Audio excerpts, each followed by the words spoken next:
வணக்கம். நேற்று நான் போட்ட ஒரு வீடியோவை பார்த்துட்டு முகமது பின் துக்ளக்கை பற்றி சொல்லியிருந்தேன். இது ஒன்று புதுதா முகமது பின் துக்ளக் பற்றி.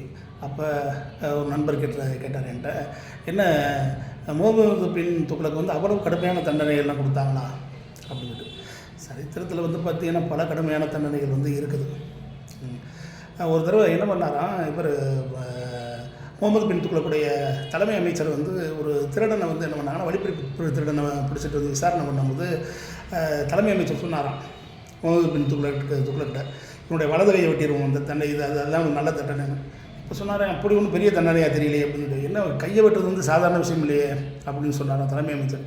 டப்புன்னு என்ன பண்ணிவிட்டாராம், முகமது பின் துக்ளக் என்ன பண்ணிட்டாராம், அந்த அமைச்சருடைய கையை வெட்டுங்க அப்படின்ட்டாராம். அவர் கையை வெட்டிட்டாங்க. வெட்டினோன்னு துடிச்சிருக்காரு. துடிச்சு வந்தோடனே என்னமோ நான் நினச்ச அளவுக்கு ரொம்ப கடுமையாக இல்லையே அப்படின்ட்டாராம். சொல்லிவிட்டு இவர் என்ன செஞ்சுருக்காரு, அதுக்கு பிறகு என்ன செஞ்சுருக்காருன்னு, அந்த திருடனுக்கு தோலை உயிரோடைய தோலை உரிக்கணும் அப்படின்னு சொல்லியிருக்காங்க.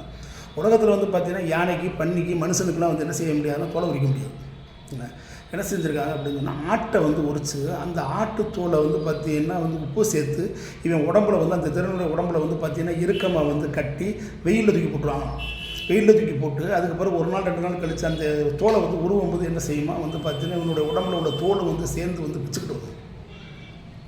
இப்படி தான் தோலை வச்சுருக்காங்க. ஆனால் நம்ம சமணர்களுக்கு என்ன செஞ்சுருக்காங்கன்னா, சமணர்கள் கொடுத்த தண்டனை, சமணர்களுக்கு கொடுத்த தண்டனை என்ன அப்படின்னு சொன்னால் கழுமறை ஏற்றிருக்காங்க.